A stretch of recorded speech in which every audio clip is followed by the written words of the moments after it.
Welcome to Evidence Based, a new Harbinger psychology podcast. I'm your host, Cassie Stossel.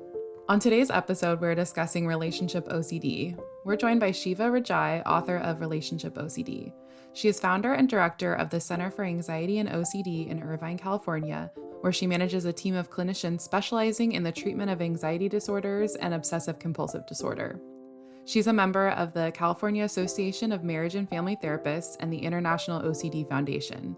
She's spoken about her own OCD journey in a 2017 TEDxUCLA Talk. She's also appeared on CNN, been interviewed in Huffington Post, and has been featured on multiple episodes of the OCD Stories podcast. Hi, Sheva. Thanks so much for joining us on Evidence Based. Thank you so much for having me, Cassie. I'm excited to be here. I'm really excited for this conversation, and I was hoping you could start us off by just defining relationship OCD.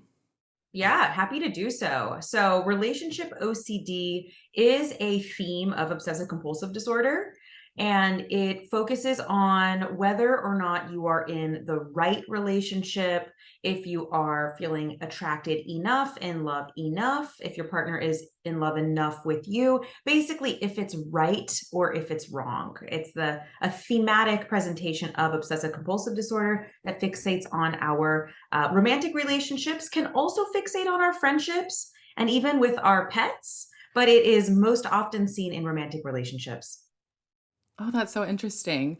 And in your book, you talk a lot about relationship anxiety as well. Can you talk about the differences between relationship anxiety and relationship OCD? Yeah, so I like to think about them as being on a spectrum of disruption and a spectrum of even diagnostic criteria. So we would think about relationship anxiety a little bit closer to how you would maybe look at generalized anxiety disorder. Perhaps it is a persistent gnawing about the rightness of your relationship, but it's not quite as disruptive as when you would get diagnosed with obsessive compulsive disorder. And we're talking about hours of disruption per day, incessant compulsiveness. Relationship anxiety would be sort of like perhaps the lighter end of that. But that being said, some people actually just like to say that they have relationship anxiety rather than ROCD. So it can also be a preference because ROCD can be harder for other people to maybe kind of understand. But if you sort of open the conversation with yeah, I have a lot of relationship anxiety, a lot of times people feel more, they're able to meet us a bit better with that one. So there's maybe a diagnostic difference there. And then there's also kind of just a feel difference. Some people prefer to say relationship anxiety. That makes sense. And can you talk about the different compulsions that someone with ROCD might experience? Yes. So people with ROCD, so now let's say you have actually received a diagnosis of OCD and your clinician has said, listen, you have OCD, there's no such thing as ROCD, but you have OCD and your thematic presentation is on relationships. They might have diagnosed you with that because they've seen compulsions like every day you're temperature checking your relationship. So whether you're actually doing this explicitly or it's a little bit more implicitly, you're asking yourself every day, or you're asking your partner out loud, are we right for one another? How do I feel about you? How do you feel about me? Well, I noticed that other person was attractive. Am I attracted in the same way to my partner? So constantly checking your relationship would be a compulsion. You can do lots of things like seek reassurance, ask your loved ones, hey, is Cassie right for me? What do you think? And it's fine to ask that sort of once or twice. That's pretty typical, but you'll notice that with an anxiety disorder, right, like with OCD, this question is going to be asked and asked and asked and asked and asked, and an answer isn't going to suffice. There can be compulsive Googling, avoidance of things like avoidance of intimacy, avoidance of commitment. So these are oftentimes people who sort of present a little bit as commitment phobic because they're sort of like, I can't move forward with moving in with you. What if I'm making a huge mistake? Or I can't move forward with an engagement. Or we can't even book a vacation for 4 months from now because I'm terrified I'm taking that very important next step or journey with somebody who's not like the one. So it kind of looks like that. Do you find that those folks struggle with a self-awareness? Not really. So one of the diagnostic criteria of OCD is that the individual is aware that the thoughts that they're thinking are like out of proportion So it's funny. It's like, of course, there's plenty of, like, even in someone like myself, I'm an OCD sufferer myself, and I have plenty of moments where I lack awareness around my own ROCD. So, Mhm. someone who I would expect myself to be pretty recovered on this, and I am, but I still lack awareness a lot of times and have to catch myself. So I think in the grand scheme of things, we all get blind spots, but it's different than, for example, somebody who's experiencing like a hallucination about their relationship or something like that. Individuals with OCD are very aware that what's happening feels out of proportion. Like, my partner's really not that threatening. Why am I responding like it's a 10 out of 10 dangerous to be in a relationship with them? In your book, you talk about the myth of the one. Can you talk about this and how it plays into that relationship OCD? Yes, we could take an entire podcast episode on the one. So I'm going to try and keep it short and sweet. But basically, it's like me standing on my own soapbox and, like, just wringing my hands against this idea that I think really, really, really compromises satisfaction in our relationships. So this extends for me beyond OCD or anxiety disorders. Like, I really believe we have, over time, the history is fascinating on this. It's just like, relationships have taken over the village, quite simply. And so we're looking to our partners for everything now. We're really looking to them to be like sexually satisfying, emotionally satisfying, intellectually satisfying, spiritually satisfying. That relationships are supposed to be transcendent. And every love song and movie and every trope you see reinforces this. So me calling out the myth of the one in the book is really my way of saying, like, this is, pardon my language, is like BS, it's bullshit, right? Like, that's not what the majority of relationships are like. And it is an incredibly burdensome expectation to place on our relationships. I think it makes us very dissatisfied to look at relationships with that standard. And the way it relates to ROCD and relationship anxiety is that, if our expectation is, well, my partner's supposed to be fulfilling my every need all the time, or they should just know what I need, or I should always feel attracted to them, I should always want to be intimate with them. Then when, of course, that doesn't happen, right? Because that's fairly unrealistic for the majority of relationships. When we're not getting that experience, then our brain is going, something's wrong. And the experience of something's wrong in a person who's prone to anxiety is going to be magnified. And then we're going to go off picking and nitpicking and pulling someone apart who could have been just a perfectly good enough partner. And I'm not afraid of that word, like a perfectly good enough partner. Ain't nothing wrong with it. I like that. It's so much pressure, the myth of the one, to put on not only your partner but yourself to like feel that satisfaction all the time. I mean, it is, you can really think about anything in your life. Does anything in your life follow along a trajectory like that? Any passion you have, any hobby, your job, your friendships. Like, I kind of joke with clients sometimes. I'm like, imagine how anxiety producing it would be if I told you, you need to look at your friend group, look at all your closest friends, right? And think, Cassie, of like the one friend, you get to pick one. So out of all your friends, you only get to pick one friend, and that's the only friend you're ever going to have for the rest of your life. So pick smart. Like, all of a sudden that person's flaws and that person's inadequacies or whatever. I mean, that's a judgmental way to say it. Just that person's natural complexity becomes a lot more bothersome to you because you only get one, and they Right. better be the most fulfilling friend you've ever had. I mean, Yeah, no way. I'm very passionate about the myth of the one. I think it's just so counterproductive to relational satisfaction. I totally agree, and it's just what's the expected norm of society these days, and Totally. Unfortunately. yeah. I'm going to quote you to you for a second. In your book, you write, "The magical feeling of butterflies comes from the very same part of our brain responsible for registering threat and fear, the very same portion responsible for anxiety." Can you talk more about that? Yeah, absolutely. So that's a great segue from the myth of the one, because part of what the myth of the one talks about is that, you'll just know it when you feel it. And part of the experience of true love is that you'd have the butterflies. So we've sort of created, this narrative around a sensation that we have in our bodies, which is, we call it the butterflies. What's interesting to think about with the butterflies, though, is that, we don't think about it like this. We've romanticized butterflies when it comes to relationships, but you experience the butterfly sensation, that like gut, kind of like gut feeling, When you are about to take a flight, like plenty of people, I feel it every time I like step over the precipice into the plane. Like I have this little gut punch feeling.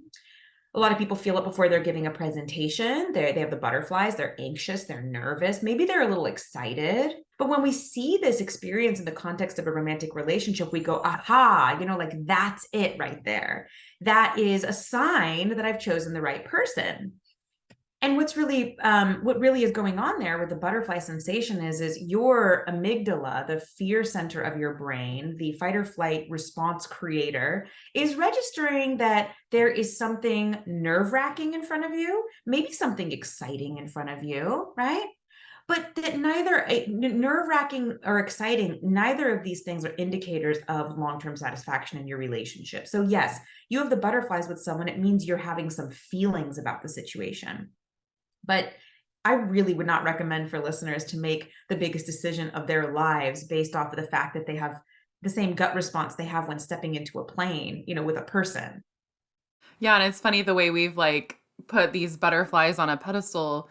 You wouldn't even like I wouldn't have even thought to relate that to that same feeling of like before a presentation, before something else that makes me anxious. But now that I read that, I was like, "Oh, that makes so much sense."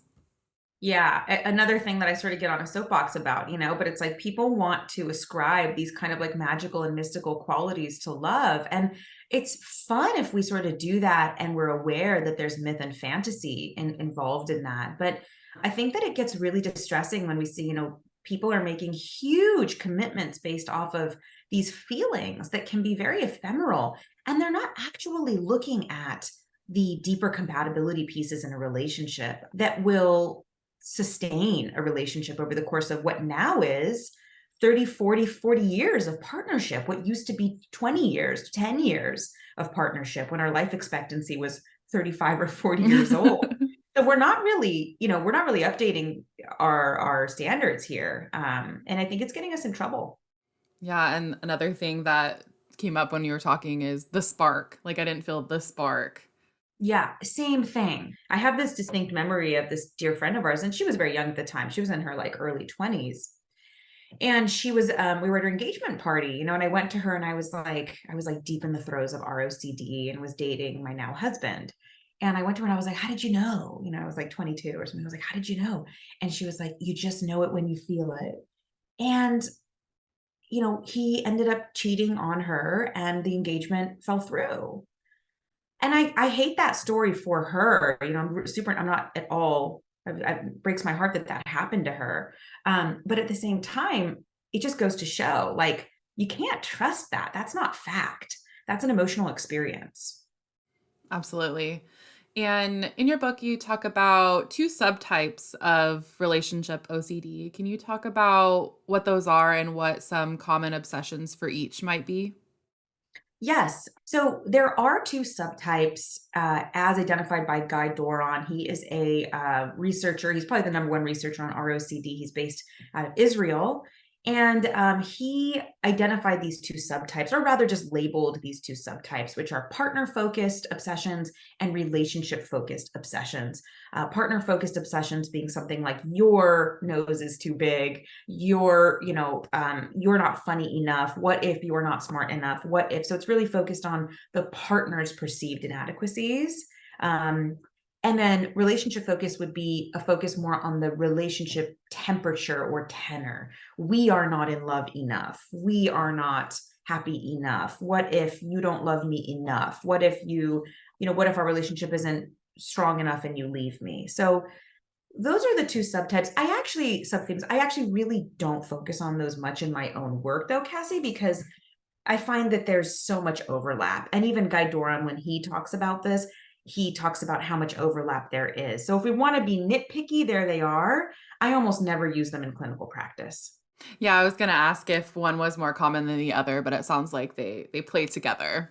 Yeah, it's almost always this interplay and overlap to the point where I don't find them incredibly useful to use clinically. But yes, if you want to be very particular about, breaking it down into even another folder, it would be partner focused and relationship focused obsessions.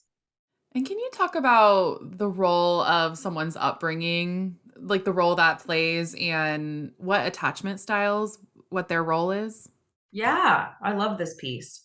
I think that this is a piece that actually gets neglected a bit in traditional isn't the word. Typically, if you're working with an OCD specialist, good therapists can catch and correct through ACT, CBT, and ERP a lot of what needs to be worked on in relationship OCD. But my conceptualization of really holistic treatment always includes a look at upbringing and family. Certainly there are cases in which a person is kind of clear cut and there's like nothing, there was no attachment injury in their childhood. They just have a fixation on their relationship. But the majority of the time, if you kind of cruise back and you look at the whole picture of a person's story, that instability in relationships, that anxiety around connection, it came from something. So a lot of times what you're going to see is an individual with relationship anxiety is going to have an insecure attachment style. And so your listeners might already kind of know, but that generally means you're either anxiously attached. So this fear of being abandoned all the time, right? Because a parent was likely not available in the way that you needed, or this fear of engulfment, which would be avoidant attachment. And so that's a person who finds proximity, relationship proximity, really suffocating. And so they're kind of like pulling away constantly, or also disorganized attachment, which is kind of a blend of both. So what we see a lot of the times is that as we're working with this manifestation, this OCD, this anxiety, if you also keep working into the roots of that particular presentation, you see a person who's been essentially taught by their caregivers.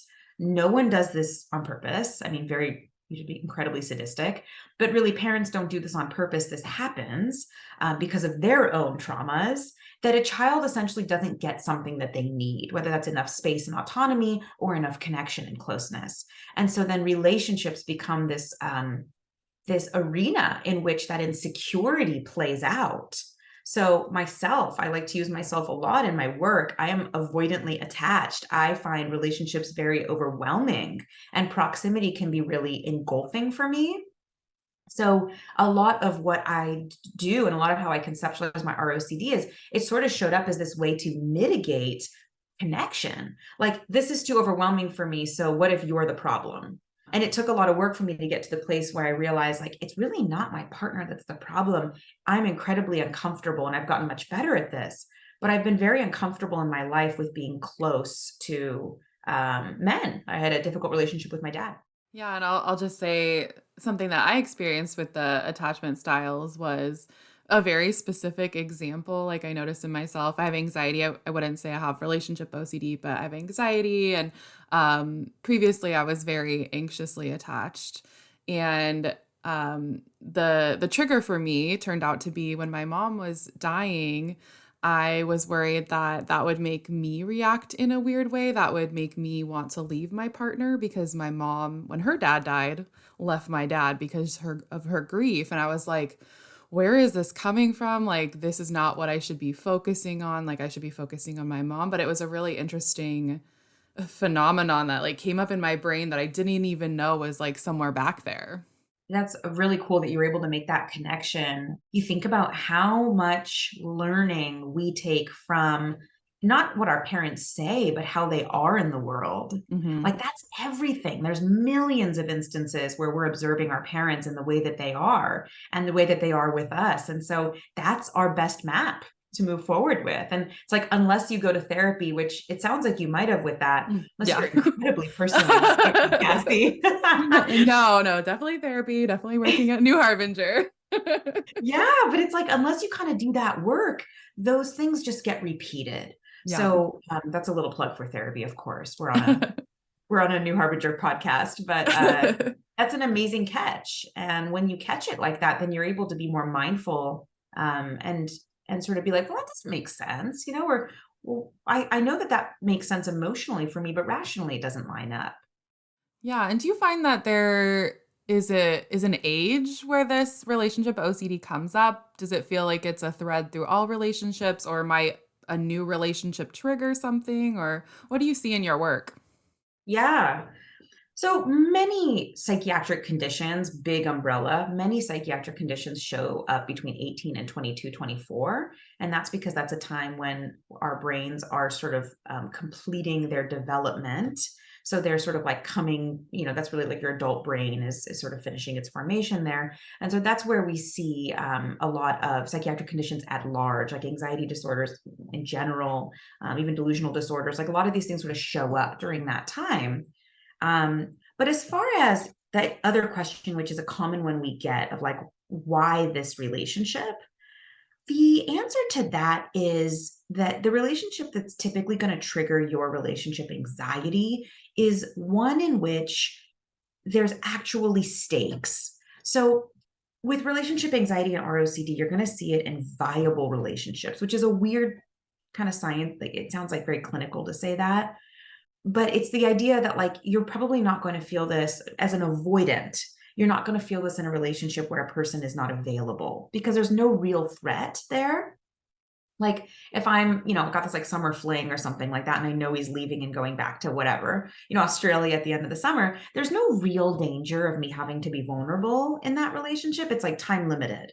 So that one would probably actually, like if it was me as an avoidant, I'd probably be like madly in love and have access to all my feelings. And then when you get to sort of your viable relationship, like the person who is willing to take this journey of love with you, that is really where we start feeling, oh my gosh, what if I lose this person? That would be the abandonment anxiety. What if they actually see me and they reject me? What if I'm swallowed up by this? I have no independence in this.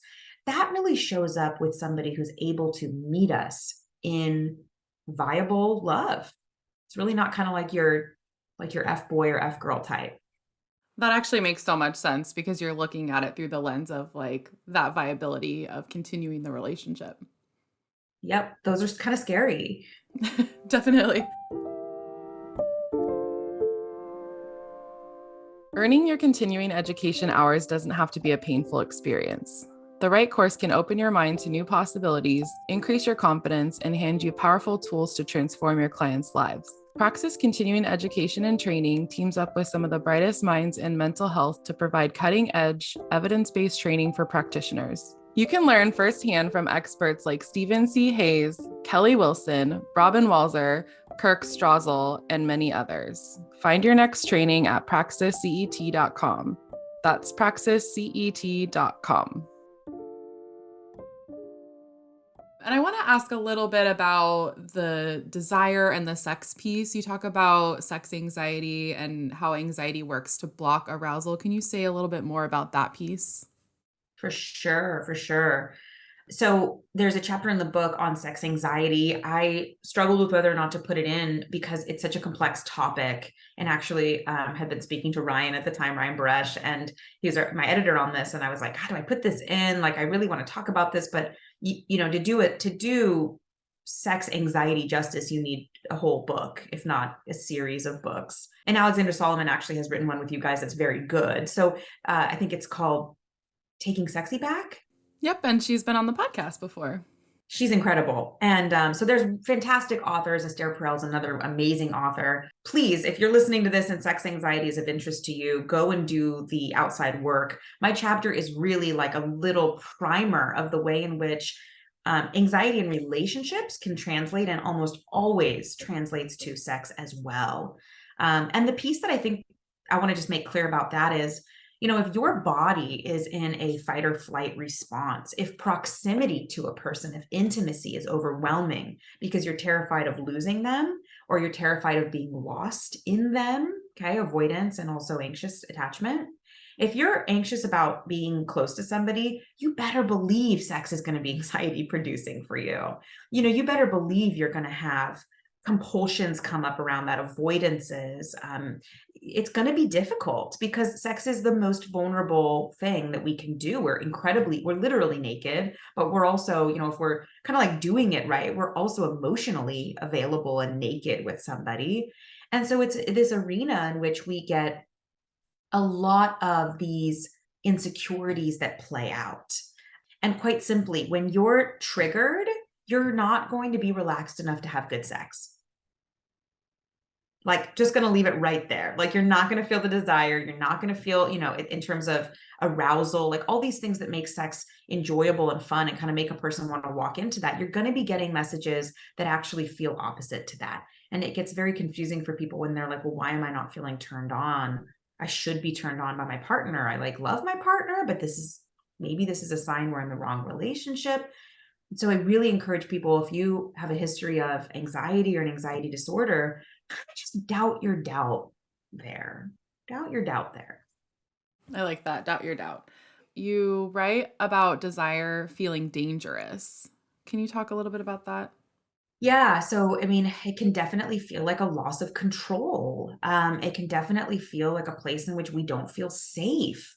The desire is vulnerable. The desire is, when you really think about it, like this is not movie sex, right? But when you think about connected intimacy, it is also a letting go of control. So you can see for a person who's very terrified of that, and individuals with anxiety tend to be, that can be a very dangerous feeling for them. It can feel, can get their amygdala to kind of start going, oh no, we shouldn't be in this.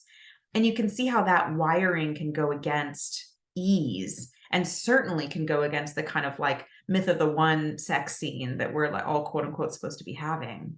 Definitely. And shifting the conversation a little bit to solutions and things that can help with ROCD. Can you talk about how acceptance and commitment therapy can help? Yeah, absolutely. I love the work of Russ Harris. He's also a New Harbinger author. Act with Love, one of his books that is hugely helpful for relationship anxiety. ACT is just brilliant because if we conceptualize OCD, now I'm not just talking specifically about ROCD, but OCD as a chronic mental health condition, which I do. I think some clinicians believe that maybe there are cures or cure-like states, and I find that unhelpful. This is a neurobiological condition. You're likely going to have some shape of this for your entire life. The quicker you accept that, the better you get at managing it. So if we want to think about OCD as chronic, then ACT is the perfect intervention because it actually doesn't require that you get rid of it in order to be okay. The whole point of ACT is, how do we make peace with an experience that we don't like or even don't want, right? How do we turn an experience that's painful, plus we're suffering over it, so it's painful and we're annoyed at it, hate it, wish that it went away, wish we didn't have it. How do we drop all that resistance and just get to a place where we're like, yeah, I don't like this. I have intrusive thoughts. I don't like it, but I'm spending as little energy as possible on this.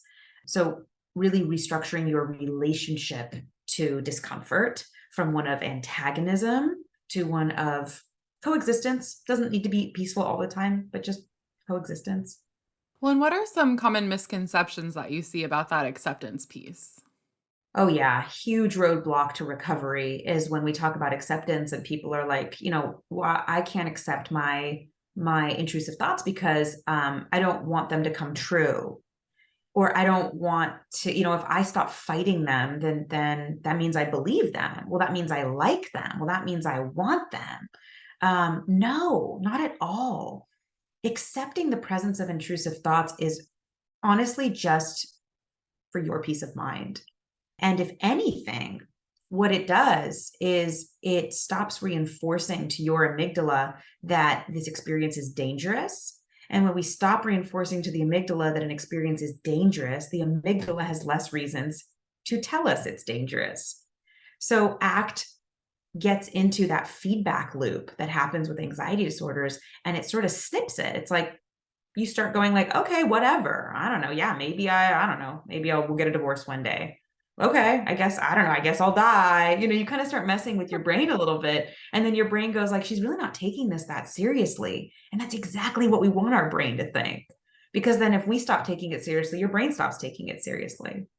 Yeah, you're like taking the power out of it. Exactly.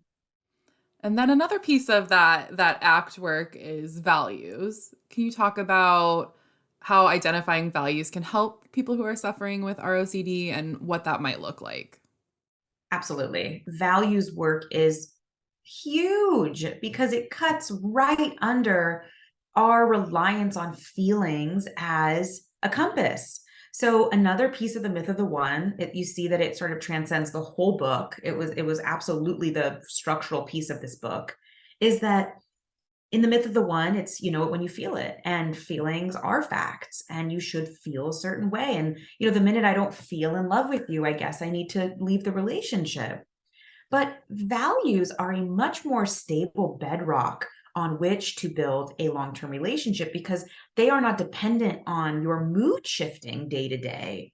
So it's like, I talk with my clients about the inside of our brains being like emotional weather, and we sort of live in like London, and like some people live in California mentally, but like if you have an anxiety disorder or you have OCD, like you're in London, like it's like rainy a lot, the weather's unpredictable. And if you were to make every life decision based off of the weather, you would never leave your house.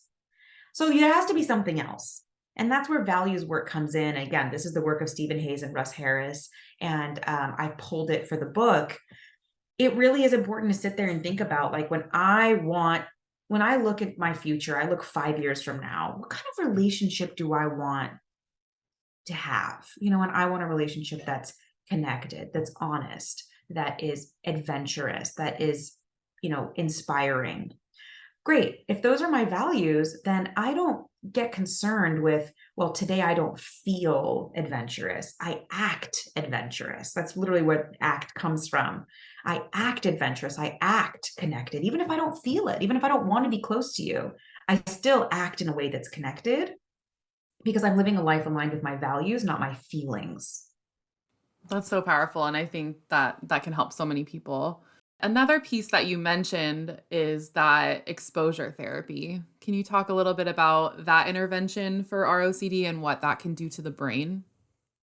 Yeah, exposure therapy is so powerful, such a big piece of behavioral treatments, or like the behavioral approach. So if you're not doing ERP for your OCD, quite frankly, guys, you're not doing it right. Like, it has to be a part of the treatment. So if anyone's listening to this and they're working with a therapist, they could be a fantastic CBT therapist. You have to be doing exposures if you have an OCD diagnosis. I'm just putting that out there. I don't know if I'm going to get flack for that, but you got to do it. It is part of the gold standard of treatment. So exposure is facing that which we are afraid of.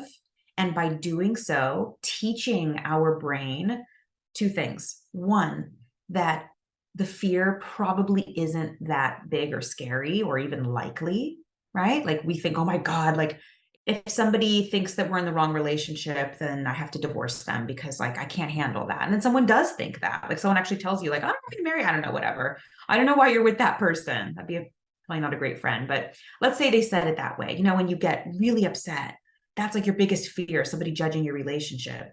But you go through it, your anxiety spikes, you don't engage in your typical compulsion, which maybe would be to run to your partner or to sit there ruminating for hours. And you notice that you actually tolerate it. Like, you were okay. You didn't die. You didn't have to leave the relationship. That learning begins to rewire your amygdala. It begins to wire the neuronal connections in your brain. The other thing that we learn through ERP, through not responding when we're triggered, is we also learn that we can tolerate more discomfort than we think. So you have these two things going on with ERP, right? Or let's put it in a cleaner example. It's like, I'm terrified of moving in with my fiance and I do it anyway. Like, I'm scared and I do it anyway. Your brain learns two things. One, maybe moving in with my fiance isn't that scary and I can tolerate it. And two, even if I'm terrified, even if I don't learn that it's not that, it's terrifying the whole time, I guess I can handle more anxiety than I thought.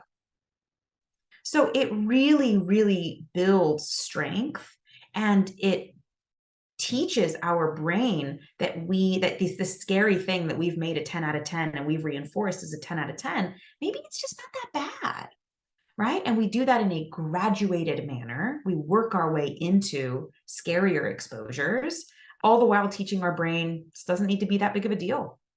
I love that both of these interventions that are at the cornerstone of this book are just taking the power out of those intrusive thoughts. Absolutely. They feel so overwhelming and so untenable, and they really have to be faced if they're going to be brought to size. And I want to ask a little bit about shame and what role that plays and why it's important to identify that shame to heal. Thank you. Yeah, I'm glad you did. Another piece, along with the attachment piece, that I think is very important, if not absolutely fundamental to good recovery from OCD. I mean, really, I think that's another one that extends to all psychiatric conditions. Like, I don't know what person's gone through a major depressive episode or a delusional disorder or PTSD or anything without having a shame component. Unfortunately, that's because our society is not we're getting there, we're getting there slowly, but it is really not we're very shameful around mental health. We're very shameful around seeking therapy. We're incredibly shameful around medication. Even my clients who will come and be fantastic therapy clients will go, but I don't medication. Is that going to make me depend? They have all these misconceptions about it. So if you've been diagnosed with a mental illness, right, it's likely you carry shame. So again, this is my plug. If you're not doing shame work in your therapy, please bring that up with your therapist. Ask them about it. Let's do it. All that to say that deep underneath, right? Also underneath, kind of with the mom and dad stuff in there, most of us carry a lot of shame around not only our mental health condition, but also having these thoughts and feelings. But also, we could have been told by our parents we're too much, we're not enough, we're overwhelming, we're bad, and again, parents don't do this stuff on purpose, but it happens because they've also been in systems that are imperfect, and so if you grew up believing that you were not enough, for example, and it, maybe parents didn't say it, you were always compared to like a cousin. There are these ways in which there's 100,000 ways in which parents can do things like this, and environments can do this. But if you grew up believing that and you're not addressing that is a deep-seated core fear about yourself, trust me, you're going to find so many ways to keep people away from you because you're terrified they're going to see that truth, quote unquote, right? So if you're not seeing that and challenging that and getting into that, you're missing a big piece of the treatment. Shame work is a big part of recovery. Yeah. And you mentioned the good recovery. Can you talk about what that looks like? Yeah, and I think that kind of goes back a little bit to my framing of OCD as chronic. It's like managing for the course of a lifetime. Really, it's like staying in a stretch. So I really conceptualize it as the treatment is like you're learning to do the splits. You're very stiff and you're learning to do the splits. So you're constantly getting flexible, flexible, flexible, flexible, flexible. And you have maybe a therapist with you who's guiding you to that point and really pushing you. But let's just say you finish a course of therapy, and you're like, I want to take a break from therapy. If you stop training those splits, like if you're like no longer stretching and you're no longer staying kind of like athletic and you're no longer staying flexible, of course, you're going to tighten back up again. So good recovery, it requires long-term maintenance and a long-term willingness to continue recognizing where we've gotten tight, putting in the work, and getting flexible again. And it's much easier if we're talking about, hey, I didn't stretch for a few days here and there versus I haven't stretched for 6 months. Yeah. And as we start to wrap up, I wanted to ask you about the 3 C's of healthy love and what that looks like. Yeah, sure, sure. So the last chapter of the book, I really try to come in and redefine, because I'm talking this whole time about how much I dislike the myth of the one and how problematic I find it in relationships. So I imagine the reader was asking me at some point in time, okay, well, like, what should it look like then? And I'm very cautious not to give anyone a roadmap because there's no such thing. And my good relationship and Cassie's good relationship are going to be totally different. Based off of what we need, based off of what we value, based off of, our unique insecurities and instabilities and all that. But generally, what I did with that chapter and the 3 C's is that I took these common ideas, chemistry, connection, and compatibility. Okay. And I kind of went through and said, look, when we think of chemistry, we think of instant attraction. We think of instant draw. But chemistry, connection, and compatibility, all these things where we sort of see, the movies want to talk about them as instantaneous. They're off the bat. You either have it or you don't. You're either compatible or you're not. It's as simple as that. You're either sexually compatible or you're not. You're either emotionally compatible or you're not. The connection has to be there. It has to be constant. It has to be unending, right? I mean, you can hear in my tone of voice how much I dislike this. Because in that chapter, what I do is I take these 3 C's that I think we are commonly aware of. We're like, yeah, of course we want chemistry. And I want to say this to the listeners is chemistry can be the connection with the draw with which you want to put in work in your relationship.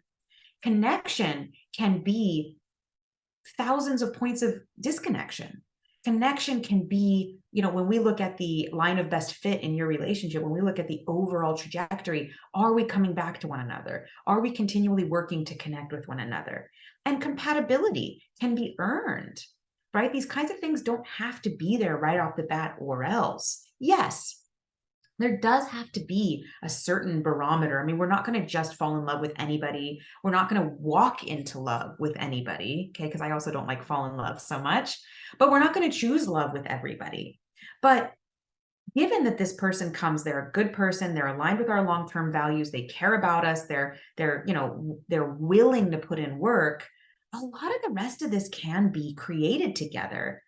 And what's more, that's the fun of it. That is the spiritual path of relationships and, in my opinion, good love. So I answered that question a little bit of a roundabout way, but part of what I'm saying there is what we think of as connection, chemistry, and compatibility, I really see as elements of how we work towards and connect to our partners over the course of decades, not just something you feel in the moment that has to be there or isn't or else. I really like the walking into love example as well, because fall has a really negative connotation.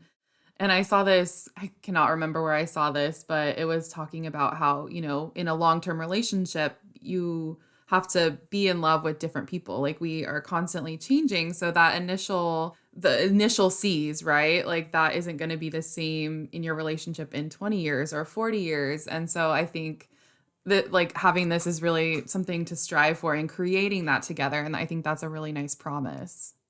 Yeah, that's beautiful. John Gottman, he says something really cool, and I'm going to misquote him a little bit, but this is the gist of what he said, where it's like, I've loved 8 women over my life and all of them have been my wife. And he's sort of playing at this idea that like your partner is going to shift and change, of course, over the course of these like long relationships we have now. Sometimes marriages are 40, 50, 60 years, whatever it is. And it's like, of course, that person should evolve. And exactly to your point, Cassie, it's like, can we drop our expectations of what we needed them to look like or be, or, and just sort of like be along for the ride with that person. And that to me is really, when I think of true loving, it's that practice much more than like that we had butterflies in the beginning or that, this and that. I mean, that just seems so light compared to the journey. Absolutely. And do you have any final thoughts for the listener, Sheva? I love to sort of just end these episodes sometimes by just reminding people of what I really love, this idea of like love as an action, like love as a verb, love as a doing, not just a feeling. We're really tuned into love as something we feel. And I think we're very disconnected from the idea that that is something that we can create. Not from nothing, right? I think sometimes listeners are like, well, again, you can't just love anyone. No. But given that you have the right ingredients, you can work and put in energy and effort like any other thing in life to create a masterpiece. So love is an action. I love that. And thank you so much for chatting with me today, for sharing your personal story. I think this was just a really great conversation. Likewise, Cassie, thank you so much for having me. It is a pleasure to be with you.